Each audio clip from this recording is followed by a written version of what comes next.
Can I take your picture? Larissa sat a few feet away from me, on the grey velvet sofa, as I aimed my iPhone towards her. I stared at the screen intently for a moment, before shifting my focus, looking over the brim of the phone at her defeated, hopeless state, portrayed by bloodshot eyes. What for? I don't think it would be a very good one.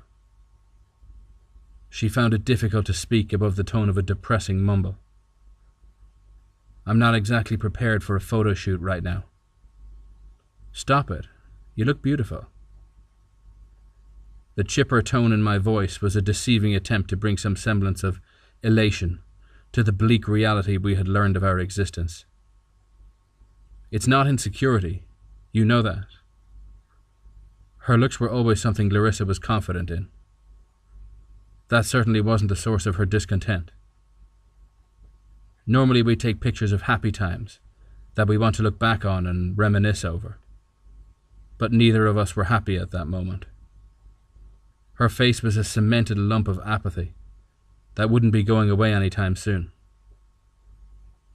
Why do you want a picture of me like this? Because I want to remember what you look like. She would be gone soon, and there was nothing I could do to stop it. I really can't say I blame her. Life had no purpose or meaning anymore. I was finding it difficult not to leave this world myself. The eye in the sky destroyed it all. Some said it was God. Technically they're right, although their interpretation of God is a bit skewed and thus incorrect. They're just making excuses. I don't exactly blame them for their attempts to make sense of the eye. In a way, I sort of envy their ignorance. I wish I could live in bliss like that. Enlightenment is punishment. Larissa and I were co-workers at Caltech. I was head of the astronomy and physics department there, a position I had held for the last 8 years, where I was lucky enough to fuel and satisfy my fascination with celestial objects for a living. Since I was a young boy, I looked at the sky in awe and dreamed of a weightless, floating journey through the stars. At night I'd sit on my porch with my knees pulled against my chest and a peanut butter and jelly sandwich in my hand, looking at the moonlight shining on trees and the sparkling fireworks hovering above the earth. A career in astronomy was all I ever wanted. Larissa came on board a little less than a year ago. For the past 6 months, we'd been something a little more than co-workers. Romantic interests, I guess. When you reach a certain age, you sort of stop putting labels on things. I suppose you could call her my girlfriend. It sounds so childish saying that at my age. Whatever you want to call it, Larissa had become another perk of my job. At 43 years old, I had never married. Never really had a serious relationship since my 20s. Routine, order, and the stars were all the gratification I needed. It wasn't until I saw Larissa that I realized how lonely my life had become. She was 8 years younger than I, and had the same thirst for the stars as I did. It was all we ever talked about, and with me being somewhat more experienced in the field, she clung to my every word, eating them up like she was putting sunshine in her veins. One night, I invited her back to my quaint home in Simi Valley. We sat side by side on the grass, next to the large oak tree in my backyard, with peanut butter and jelly sandwiches, pointing out our favourite constellations. She rested her head on my shoulder, and I knew I had found the person that I could share every part of my life with. I loved her, even though I couldn't bring myself to say it. Everything was right in the world. It all came together in harmonious delight when Larissa took over my heart. She filled a void I didn't know I had, and quickly became my satellite, going wherever I went and running circles around me. All that changed 2 weeks ago, when Keck Observatory contacted me for a consultation regarding an unusual discovery. The observatory, located at the summit of Mauna Kea in Hawaii, was managed by Caltech and the California Association for Research in Astronomy. The site housed the two most renowned and scientifically productive telescopes in the world, capable of reaching the outermost areas of space. Each telescope sat mounted on Mauna Kea as two large spheres, 33 feet in diameter. Just after I had come on board in 2008, the telescopes at Keck captured the first images of exoplanets within an exosolar system 129 light-years away from Earth. The main star was named HR 8799. The visuals took over 100 years to reach our planet, and we took pictures of it like a group of excited tourists. "What did you find?" I asked Nora, the director of advancement at Keck, when she called. Her voice trembled on the other end. "I don't know, I'm sending you a picture. You wouldn't believe me if I told you." "Sweetheart, just tell me." I heard a deep breath flow into the receiver. "It's an eye." "You mean the Helix Nebula?" I asked instantly, reminded of the formation that looked eerily similar to an eyeball, resulting in the nickname the Eye of God. "No, but similar, only much larger. And it's moving." "Moving? Like orbiting around something?" "More like looking around at things.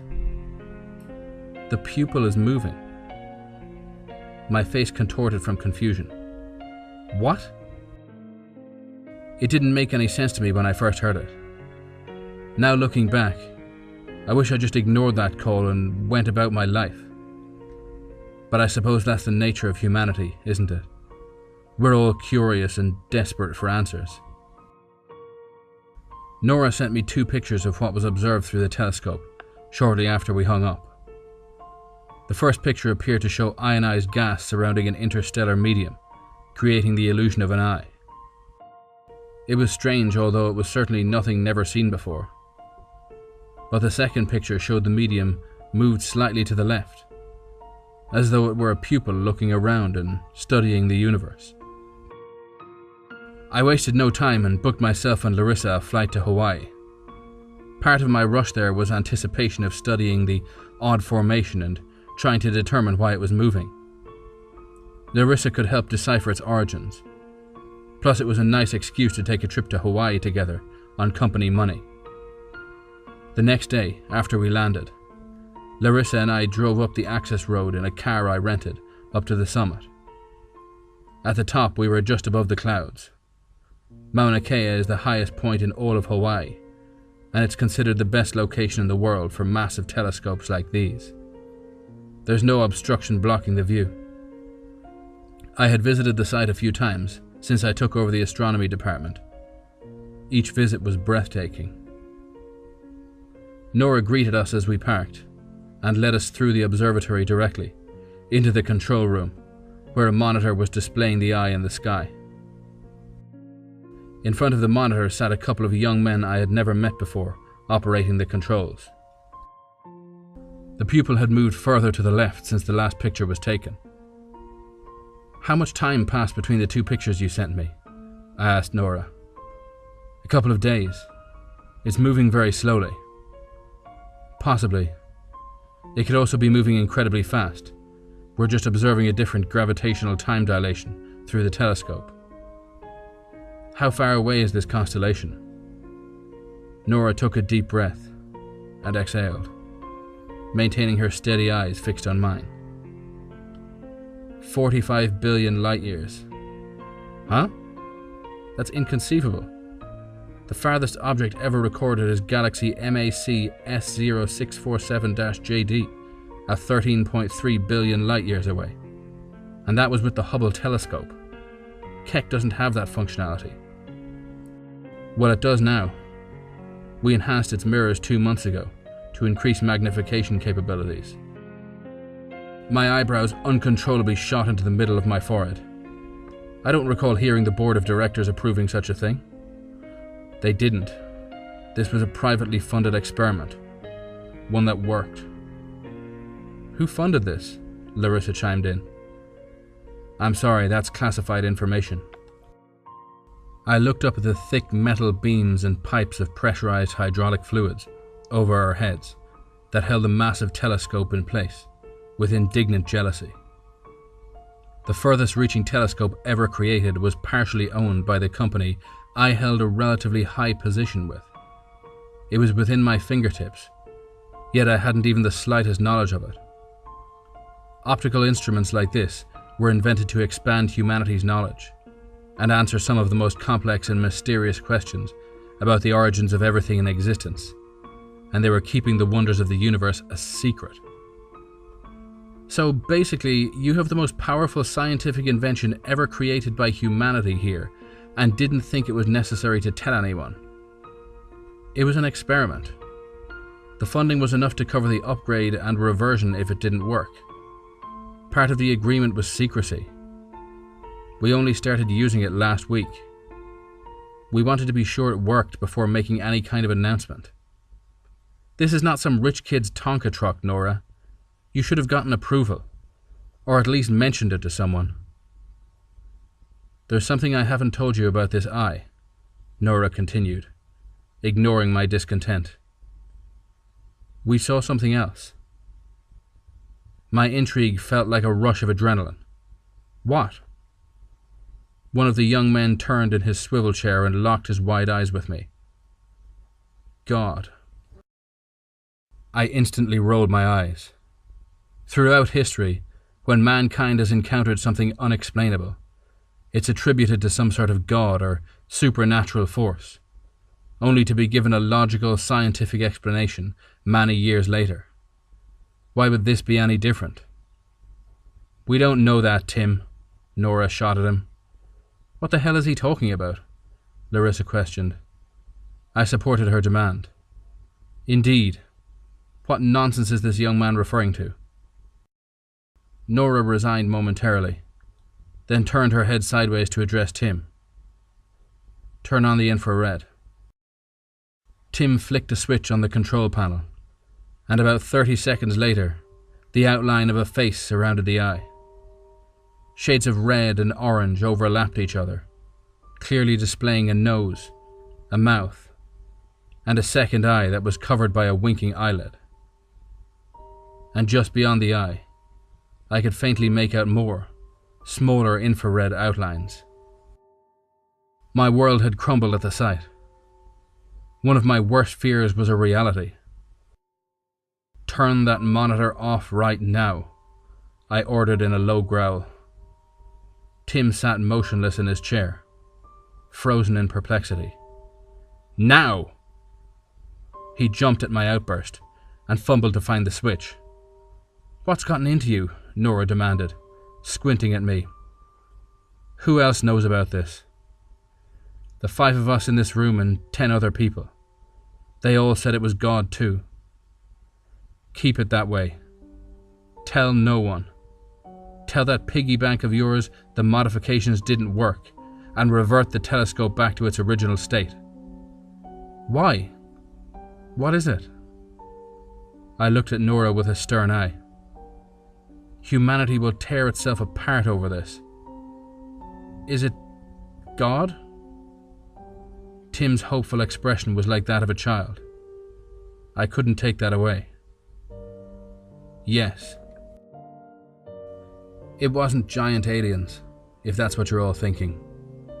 An alien is a creature from outer space. These figures showing up on the infrared display weren't in outer space. They were beyond it. Nora and her team had built a telescope that had the capability of reaching the end of our universe. 45 billion light years away. That's where everything ends. What's beyond that has been a complete mystery. Until now.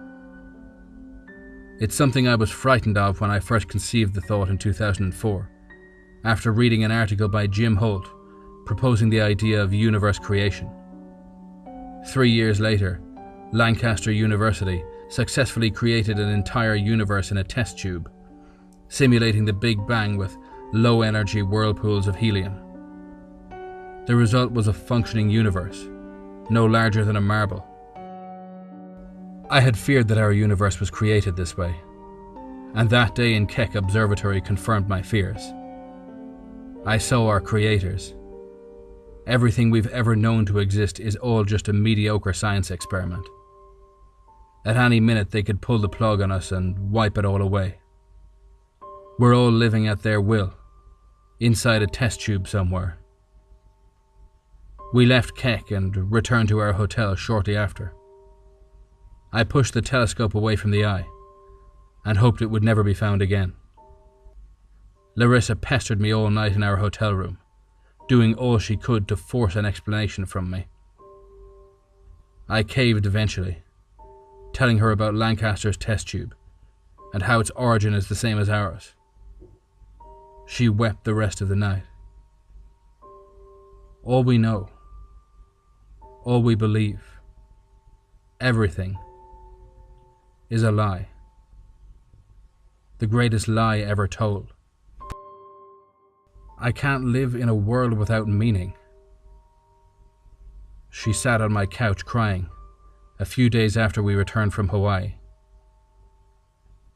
I don't want to wake up every day and think, is this it? Is today the day they end their experiment and kill us all? That's not a life I want to live. Don't let the stars die earlier than they're intended to, I urged. Let me show you the sky. Just one more time. Her bottom lip quivered as a tear ran down her cheek. Even though you're with me now, I'm light years away from you. That night, while I was asleep, Larissa snuck outside and tied a noose to a thick branch of the large oak tree in my backyard and hanged herself. Her side of the bed was empty and cold in the morning. When I extended my arm to her side and found it vacated, I already knew she had taken her own life. Each night since, I sit on my back porch with her picture displayed on my phone, staring at both the stars and the shadows they create over my backyard. One shadow in particular dominates my focus. Deep down, I know it's unlikely the eye will see her, but personal conviction is a powerful prospect that shields truth. So I leave her there, oscillating in the wind. A dismal plea of desperation. The ominous scarecrow for our creators.